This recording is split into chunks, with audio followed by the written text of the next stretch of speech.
안녕하세요. 잘 낚는 서과장입니다. 네, 오늘은 그동안 업데이트하지 못했었던 중국 역직구로 돈 벌기 컨텐츠 영상을 한번 찍어볼까 해요.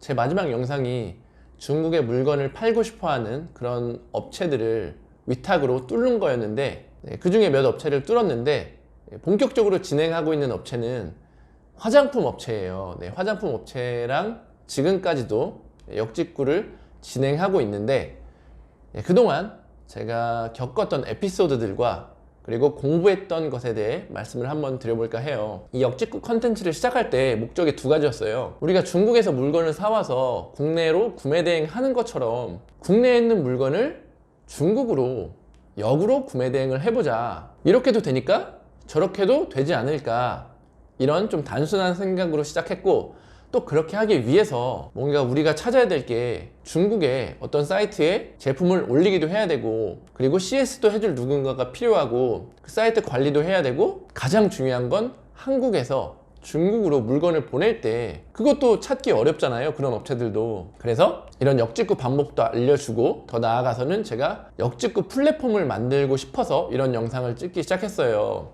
이 에피소드를 찍을 초기에는 잘 몰랐으니까 정말 용감했고 되게 잘 될 줄 알았는데, 실상은 뭐 다 그렇듯이 경쟁이 되게 치열하더라고요. 역직구 시장을 미리 경험해본 분들이 제 댓글에 악플들을 몇몇 남겼어요. 다 끝물인데 들어가려고 하냐, 이제 끝났다. 어느 정도는 지금 상황에서는 수긍을 해요. 근데 그게 제품, 한국에 인기 있는 제품들, 뭐 홍삼, 그리고 화장품, 이런 것들은 이미 좀 경쟁이 너무 치열해져서 시장 선호도가 많이 없어졌어요. 한국 화장품? 그냥 이렇게 된 거죠. 그래도 아직까지 드는 생각 하나는, 이 쇼핑몰 시장이 커지면 커질수록 좀 독특하고 차별화된 제품만 있으면 중국에도 충분히 팔 수 있다. 그런 게 아직까지도 저의 머릿속에 떠나질 않아요. 이 시장을 계속 공부해도, 예를 들어서 한국에서 다이어트 곤약이라고 되게 인기 있었던 제품이 있는데, 그것도 한류의 영향을 받아서인지 중국에서 한동안 엄청나게 판매가 됐어요. 이런 것처럼 아직까지도 한국에 뭔가 독특하고 재밌는 제품이 있으면 중국에도 충분히 팔 수 있다, 이렇게 생각합니다. 어쨌든 제 생각은 이렇고, 제가 이 화장품을 중국에 팔려고 하면 어떤 사이트에 입점을 해야 되잖아요. 그 사이트에 입점을 하고 그 URL로 왕홍한테도 붙이고, 이렇게 마케팅도 하면서 물건을 판매해야 되는 게 맞아서, 제가 해외 직구 카테고리에 들어가려고 열심히 노력을 했어요. 근데 우리나라 뭐 스마트 스토어나 다른 기타 오픈마켓에 글로벌 셀러로 입점하는 건 되게 쉬운데, 중국은 그렇지가 않더라고요. 중국에 글로벌 셀러 형식으로 뭐 타오바오나 왕이카오로에 입점하려면 우선 사업자가 있어야 되는데, 외국인은 중국의 개인 사업자를 못 내요. 항상 법인으로 사업자를 내야 되고, 또 법인으로 사업자 낼 수 있어요. 근데 그 쇼핑몰의 등급이 일정 등급 이상이어야 돼요. 그리고 법인 사업자도 2년 이상 유지한 업체여야 되는데, 이런 조건들을 맞추기가 너무 까다로운 거예요. 그래서 첫 번째부터 문제가 있었죠. 그래서 어떻게 알아보다 보니까 이 쇼핑몰을 판매하는 사람들이 있더라고요. 이 해외 직구 쇼핑몰에 이미 입점한 쇼핑몰을 양도하는 거죠. 우리나라 쇼핑몰 양도하는 것처럼. 그래서 알아보니까 가격이 4천만 원이더라고요. 플랫폼만 만들 수 있으면 괜찮은데, 그 중국인이 갑자기 명의 변경을 하거나 뭐 어떤 리스크가 있을지 모르는데 그 4천만 원이라는 돈을 내고 그 쇼핑몰을 사고 싶지는 않았어요. 그래서 더 공부하다 보니까, 아직까지도 뭐 중국의 전자상거래법이 바뀌어서 쇼핑몰에 입점하려면 법인 사업자로 입점해야 된다, 이런 유언비어가 있었는데, 제대로 좀 파고 들어가다 보니까 아직까지도 타오바오 쇼핑몰은 그냥 중국 전화번호랑 중국 통장만 있으면 개설이 되더라고요. 대신에 우리 스마트 스토어처럼 일정 매출이 이상 넘어가면은 사업자로 등록해야 되는데, 그건 그때 이야기고, 먼저 타오바오 쇼핑몰에 입점을 할 수 있더라고요. 그리고 아직까지 타오바오에 개인 명의로 입점을 해서 물건이 팔리면 그냥 행우세 방식, 우편으로 보내는 방식으로 하시는 분들이 많이 있더라고요. 그래서 내가 너무 합법적으로, 합법? 너무 이렇게 이제 직구 몰에 들어가려고 하지 않았나. 실상은 그렇게 다들 안 하고 있는데 그런 생각이 많이 들었어요. 그래서 지금 타오바오몰도 만들었어요. 어려운 게 아니더라고요. 뭐 아직까지 거기에 상품을 올려서 팔고 있지는 않은데, 이 영상이 지금 너무 길어지니까 요즘에 중국은 어떤 방식으로 마케팅을 하고 물건을 파는지 이거에 대해서는 다음 영상에서 보여드릴 거고, 오늘은 이런 에피소드들이 있었고, 지금 역직구 시장은 기존에 있던 뭐 화장품, 뭐 인기 있는 품목들은 이미 좀 시들해졌다. 그리고 그렇게 잘 나가는 게 있으면 국내에 소싱 업체들이 들어와 있어서 대량으로 물건을 가져가더라고요. 그래서 이제 이런 인기 품목들, 그런 것들은 개인이 하기는 정말 쉽지가 않다. 그리고 가장 중요한 게 이거더라고요. 자, 똑같이 소규모 따이공들이 한국에서 물건을 팔아요. 그리고 저희도 한국에서 중국으로 물건을 팔아요. 그럼 이 두 차이는 뭐냐면, 저희는 물건을 팔았을 때 기본 한 3,000원 정도는 남겨야 되잖아요, 마진을. 근데 그 중국 따이공들은 개당 몇백 원이 남아도 물건을 팔아요. 소비 수준도 다르고 물가 수준도 다르니까 그냥 걔네들은 정말 마진이 조금만 남아도 팔아요. 근데 우리는 안 그렇잖아요.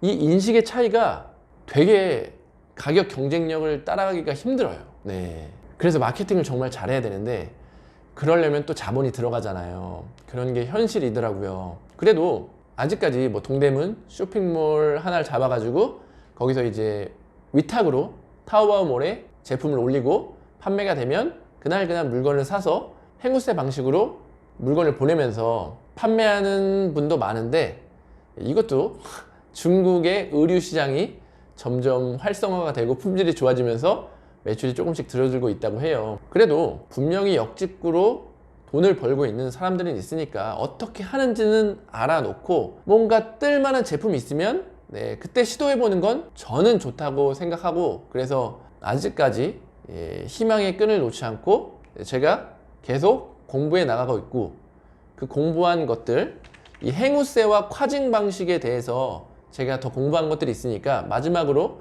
이 영상을 보여드리면서 다음에는 이제는 중국인들이 어떤 방식으로 물건을 사고 있는지 이거에 대해서 한번 영상을 찍어 볼까 합니다. 자, 그럼 제가 공부한 것들에 대해서 한번 말씀을 드려볼게요.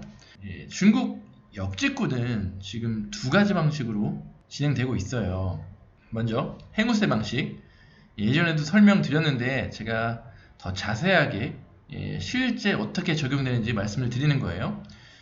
행우세 방식으로 세금이 19년도 4월부터 줄어들었어요.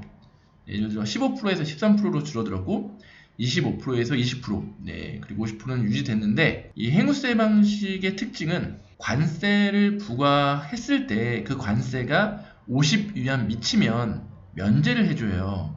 그리고 한도액은 1회에 1000위안 미만, 그리고 연간 거래액은 제한이 없어요. 그리고 콰징 방식이라고 제가 예전에 설명했던 1210, 9610 방식이 있는데, 그거는 면제 혜택은 없어요. 대신에 관세를 받지 않고 종합세, 증치세 플러스 소비세의 70%만 받아요. 예를 들면 관세가 10%고 증치세가 13%고 소비세가 0%다 하면 관세는 안 받는다고 했으니까 13% 곱하기 0.7 해서 약 9.1%에 해당하는 금액만 징수하고 물건을 통관시켜주는 그런 방법인데, 한도액은 1회에 5,000위안, 그리고 연간 26,000위안 이상이면 직구가 아니라 중국 내 일반적인 수입으로 인정을 하기 때문에 관부가세, 증치세, 소비세 다 내야 돼요. 그렇습니다. 자, 운송 방법은 행우세든 콰징이든 EMS, 중국 특송, 일반 운송 다 돼요. 그리고 이용 방법이 가장 중요한데, 행우세는 되게 쉽죠? 그냥 수취인 정보만 있으면 뭐 EMS든 중국 특송이든 소비자한테 보내면 되는데, 한 가지 까다로운 점이 수취인이 신분증 앞, 뒤를 제출해야 되고 실제 구매량 영수증을 보여줘야지, 그래야지 통관을 시켜줘요. 이거는 중국 소비자한테는 조금 까다로운 일이 될 수 있죠. 자, 그럼 콰징은 그런 게 필요 없어요. 중국 소비자가 뭐 신분증을 제출하지 않아도 그냥 바로 통관이 돼요. 대신에 중국 내에 설립된 기업이 있어야 돼요.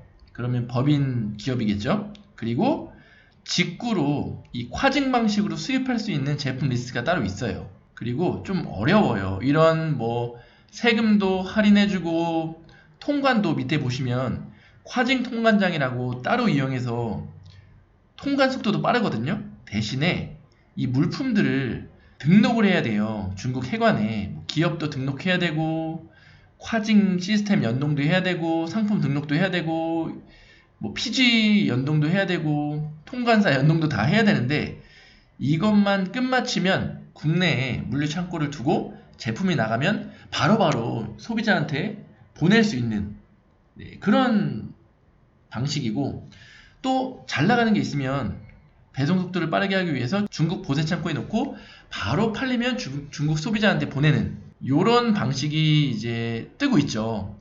중국 해관에서도跨境 방식을 조금 선호해서 많이 띄워주고 있는 실정인데, 그 이유는 뭐냐면 행후세 방식으로 하면 관세 면제가 있잖아요. 이거를 악용하는 게 많다 보니까 이제跨境에 힘을 더 실어주고 있는 실정입니다. 그럼 위생허가, 화장품 다 위생허가를 받아야 되는데 행후세는 법적으로는 면제는 아니지만 그냥 면제를 해주고 있는 실정이고,跨境은 상품 등록을 해야지만 법적으로 위생허가를 면제를 해줘요. 이것도 엄청 장점이죠. 그래서 요즘 이런 실정을 보면 전자상거래가 점점 발달하면서 탈세도 많잖아요. 그 따이공도 마찬가지고, 그런 세금을 안 내고 물건을 파는 사람들이 많아져서 좀 더 투명하게 세금 징수를 하고 싶다 해서跨境을 조금 더 밀어주는 것 같아요. 네. 자, 이렇게 두 가지 방식에 대해서 한번 설명을 해드렸고, 근데 또 실상은 이렇게 우리들은 정말跨境 방식이다, 행후세 방식이다 이렇게 딱딱 지켜가면서 하는데, 그 중국에는 아직도 관시가 있잖아요. 그 관시 때문에 관시가 있으면 해관에서 세금을 덜 내거나 안 내는 경우가 아직도 있는 거예요. 그래서 그런 게 없으면 정확하게 세금도 다 내야 되니까 가격 경쟁력이 더 떨어지겠죠. 그래서 더 제품이 독특하고 특색이 있어야지 이제 중국 시장에 먹힐 것 같아요. 네. 그리고 앞으로도 제가 역직구에 대해서 더 공부하면서 이런 자세한 내용들을 알려드릴 테니까 당장은 하진 않더라도 이런 시장이 있구나 라고 알고 가시는 것도 앞으로 무역 하시는데, 그리고 중국과 전자생거래를 할 때 큰 도움이 되실 거라고 믿습니다. 네, 그럼 오늘도 긴 영상 봐주셔서 감사하고 다음 영상에서 뵐게요.